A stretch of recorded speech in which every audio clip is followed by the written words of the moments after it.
हैं अपन due date, after due date बाद तो पैसा देना है, और इसके अलावा उसमें इफ़ेक्टिव डेट आप एक उसमें फ़िक्स कर दोगे भाई इतनी तारीख से इतनी तारीख का मुझे ब्याज लेना है, चाहे वो बाद में पेमेंट करो। तो वो अपन कैसे करेंगे वो चीज़ देखो आज। सर इसमें परचेज करते हैं ना, हाँ, तो जैसे 2 अप्रैल का आता है तो 2 अप्रैल हो गया, लेकिन 5 का बोलेंगे तो 5 का नहीं होगा। 5 नहीं होगा क्योंकि एजुकेशन वर्जन है, अगर ये डेट ही चेंज करने लग गया तो कोई 24,000 खर्च ही नहीं करेगा, सब डाउनलोड कर करके ले लेंगे। तो टैली ने आपको लॉक लगा रखा है, केवल वो 1 तारीख, 2 तारीख और 31 तारीख अलाउ करता है, और कोई सी भी तारीख वो अलाउ नहीं करता। अगर वो और आपको लेनी है तो ओरिजिनल खरीद लो। ये तो केवल शिक्षा के लिए तो डाला है टैली ने डाउनलोड वर्जन में, नहीं तो आप ओरिजिनल खरीदना पड़ता है। ये मैंने ओरिजिनल खरीद रखा है। हाँ जी, नई कंपनी में आ लेते हैं अपन।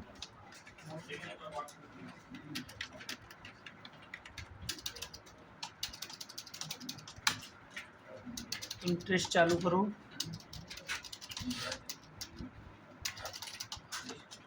देखो अब अपन आज 2 चीज़ और सीखेंगे, फिर कल लास्ट कर देंगे, कल या परसों फाइनल। अनिल एजेंसी से आप खरीद रहे हो, सन्ड्री क्रेडिटर है आपका। इंटरेस्ट कैलकुलेशन एक्टिवेट करो। इसमें पहले ये डालो maintain balance bill bye bill, yes रखना है। डिफ़ॉल्ट क्रेडिट पीरियड, कि आप कितने दिन की इसे उधार दे रहे हो। कई व्यापार में ऐसा रहता है कि भाई साहब आप 10 दिन के अंदर पेमेंट कर दो, और यदि 10 दिन से डिले रहे तो हम 11वें दिन से आपका ब्याज चालू कर देंगे। मतलब 10 दिन की तो छूट दे देंगे आपको, पर 11वें दिन से आपका ब्याज चालू हो जाए। तो 10 दिन की मोहलत यहाँ भी डालो आप। क्रेडिट डेज मतलब उधार का पीरियड 10 दिन। Check for credit date during the voucher entry, क्या आप वाउचर एंट्री जब कर रहे हो उसके दौरान देखना चाहते हो कि भाई मुझे कितने दिन की उधार मिली, तो यस कर दो, और इसे भी यस कर दो। और यहाँ पर एक और बता रहा है, ये ऊपर वाला ये क्या check for credit date, check मतलब ये कह रहा है कि क्रेडिट डेज आप देखना चाहते हो कि कितने वो तो दिन। दे तो रखा है सर उसमें 10 नहीं, दिन। ये तो अपन ने डाला है। अब एंट्री के दौरान भी हम देख ले, जब हम एंट्री करें तब भी दिख जाए तो बढ़िया है, क्या दिक्कत है। मैं 10 दिन तक कोई ब्याज नहीं लेगा। हाँ, 10 दिन तक कोई ब्याज नहीं रहेगा, तो व्यापारी को याद आ जाए। अब यहाँ F12 दबा के पहला यस कर दो, एक ही है पहला क्या है, और यहाँ पे सारे ऑप्शन यस करने हैं आप, ठीक है ना। और यहाँ पे जैसे 15% कैलेंडर ईयर, और यहाँ पे क्रेडिट है तो credit balance, past due date always से तो शुरू से ही लग जाएगा, और पास्ट ड्यू डेट मतलब आगे की ड्यू, कितने ड्यू डेट 10 दिन बाद। और यहाँ करोगे ड्यू डेट ऑफ इनवॉइस से आपका कैलकुलेट होना चाहिए। ये कह रहा है कैलकुलेशन फ्रॉम कब से, बेच से ड्यू, मतलब हाँ, बिल नहीं, बिल बिल से, बिल की जैसे 1 तारीख है, हाँ बिल की डेट से, और 10 तारीख छोड़ दो, 11 तारीख से ड्यू बिल की डेट में तो फिर आएगा इफेक्टिव डेट, अपन को ड्यू डेट करनी।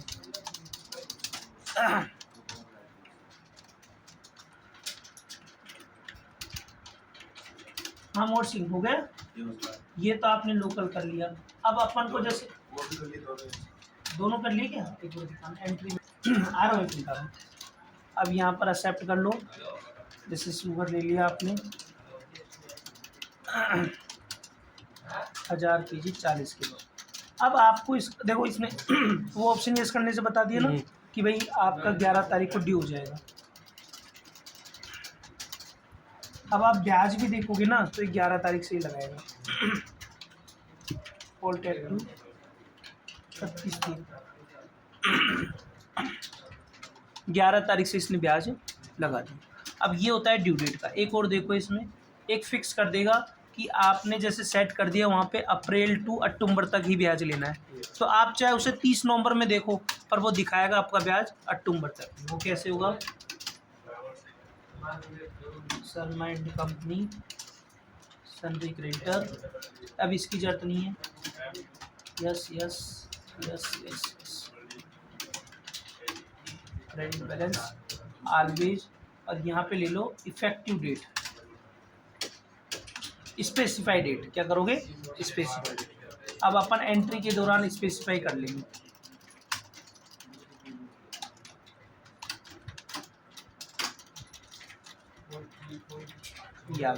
अब यहाँ आप स्पेसिफाई कर दो भाई 1 अप्रैल से 31 अक्टूबर तक, तो आपने फिक्स कर दी।